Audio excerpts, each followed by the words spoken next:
The night of the grand event arrived with a soft glow that spread across the glass towers of the orbital city and reflected from the metallic sky paths above them. The place was known as Crown Ring 1, a ring-shaped station floating above the blue world below.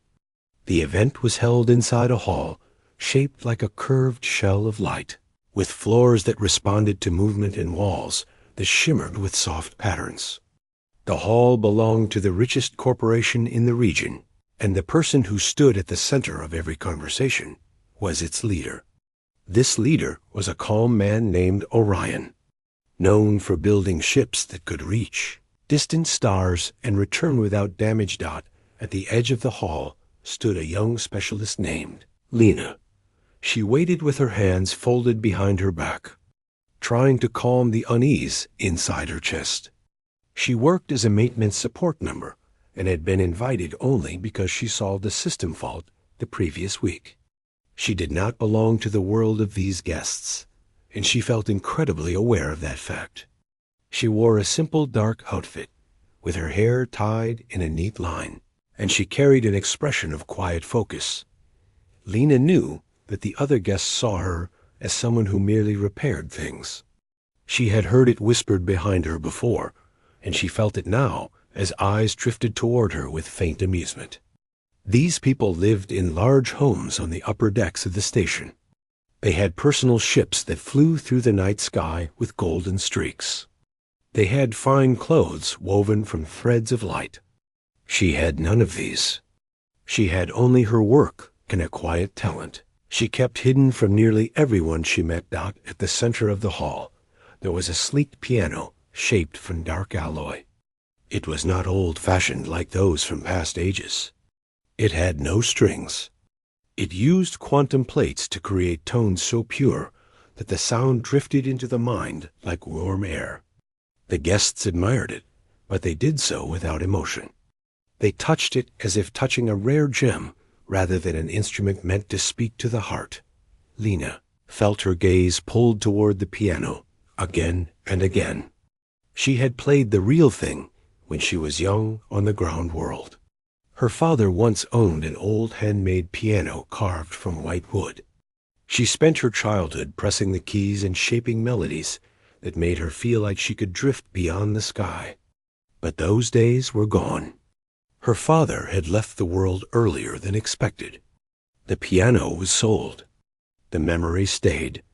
A pair of guests walked near her, and she heard one of them say, in a tone too loud to be an accident, that the support staff should avoid standing too close to the main floor. The other laughed softly. Lena did not react. She kept her posture and breathed slowly. She had grown used to comments like that. She was not someone who belonged among the brilliant suits, glowing accessories, and practiced smiles. She was someone who kept engines running and circuits alive. A short while later, a tall man named Alan stepped near her. He was a data analyst for the company, and someone who always tried to appear greater than he was. His smile held a curve that did not reach his eyes. He looked at Lena and said in a light tone that he hoped she would not embarrass herself by acting like she belonged among the upper guests. He spoke the words with a soft chuckle. Others nearby heard him and joined in with amused expressions. Lena simply nodded once and stood still. Alan continued speaking, trying to impress the group around him. He talked about how the event tonight was for visionaries only.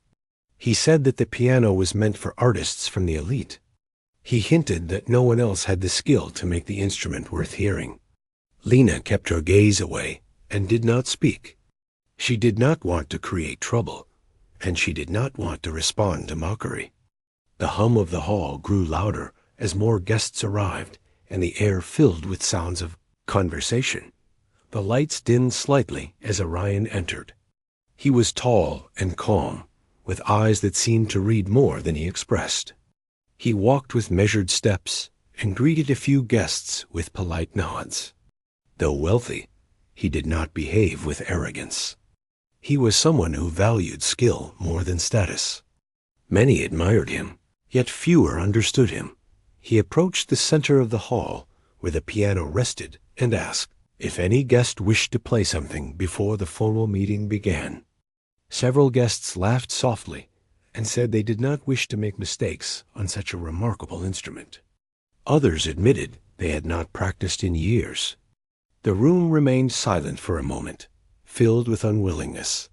Orion looked around slowly. His gaze paused on Lina. His expression remained steady, but there was a hint of recognition in his eyes. He had seen her name on the report that saved one of his ships from losing a full day of operation. He remembered that she worked quietly and thoroughly.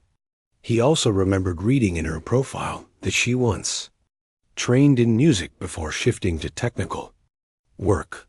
He asked her in a calm tone if she wished to try the piano. The room fell silent. Some guests exchanged wide-eyed looks. Others raised brows in disbelief. Alan stepped forward and said he was unsure if it was suitable to ask someone from support staff to play.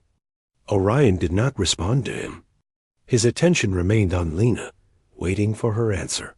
Lina felt the weight of many eyes pressing against her. Her heart beat faster. She did not want attention, and she feared that any mistake she made would cause laughter. But she also knew that refusing might seem disrespectful. She kept her posture strong and nodded that she would try. She walked toward the piano with calm steps. Every movement felt heavy. She placed her hands above the smooth keys and waited. The room held its breath. The soft lights reflected from the polished surface and formed a gentle halo around her fingers. The first note she pressed sent a clear tone into the air.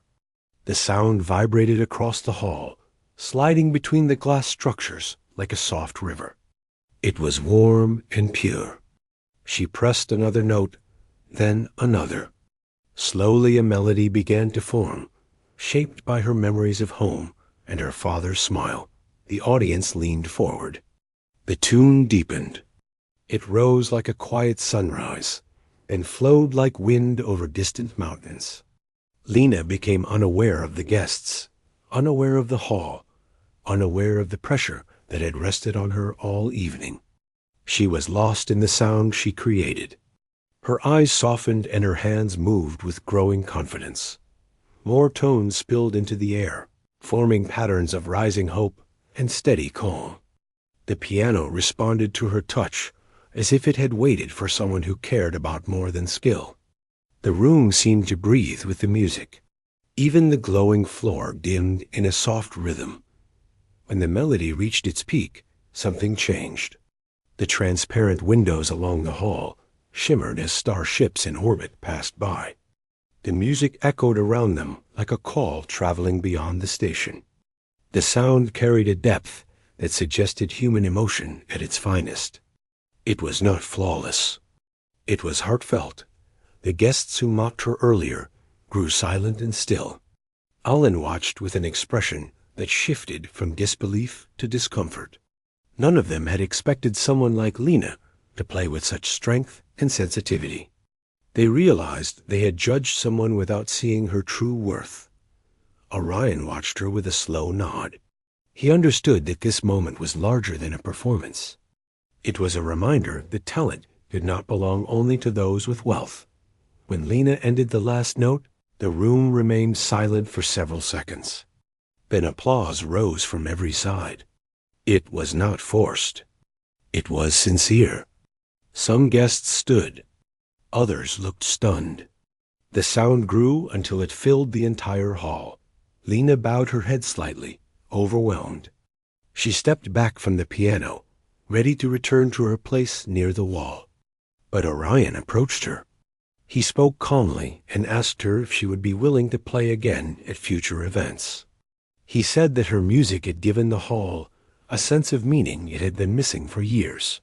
The guests watched in surprise as he offered her a new position in the company, one that blended her technical skill with creative performance for special functions.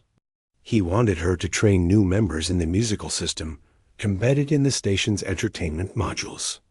It was a rare offer. She could not hide her shock. She accepted with a quiet nod. After the event ended, Several guests approached her with awkward smiles. They tried to congratulate her, but their faces held apology too. Lena did not hold anger toward them.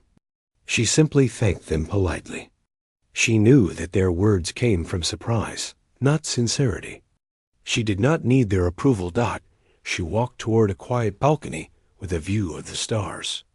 The lights from the ships drifted like fireflies across the vast sky. She took a deep breath and felt a sense of peace. She thought about her father, her old piano, and the journey that brought her here. She realized that she had not lost her old dream. She had simply placed it aside until the right moment returned. Far below the station, the world shone with soft colors. Above it, the stars glowed with endless promise. Lena knew she was still the same person she had always been.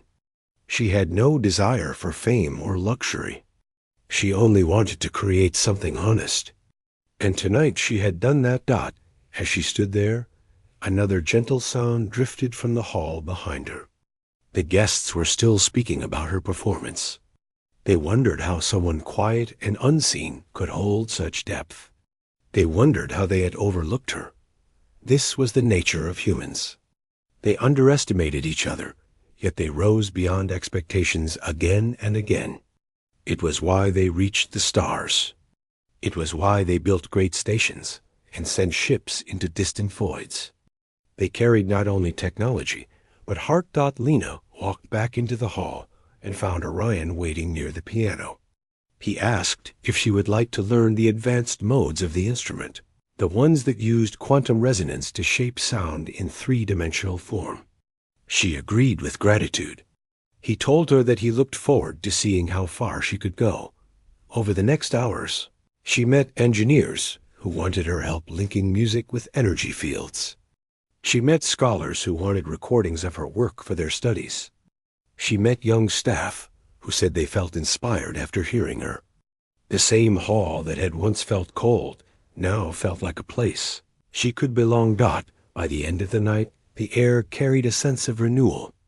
The company had witnessed a quiet reminder that greatness often came from unexpected places. The guests left with thoughtful expressions. Some walked in silence. Others spoke softly about what they learned. Lena returned to her small living space on the lower deck of the station. She looked at her reflection in the small mirror and saw someone who had grown without realizing it. She had faced humiliation and silence, yet her strength had remained untouched. She sat at a small digital keyboard she kept on her desk. It was old and scratched, but it worked. She placed her hands on it and began to play a gentle tune. A soft glow filled her room. She knew she would continue to grow from here. Across the station, the lights dimmed into night mode. The stars remained bright. The memory of her music lingered in the minds of those who heard it. And somewhere deep inside the station's main system, the data record of her performance was stored for future reference. Marked with a simple note from Orion himself, the note said that no matter who you are or where you come from, the universe holds space for those who dare to try. And Lena had dared to try. She had played. She had risen. She had shown them what a human could do.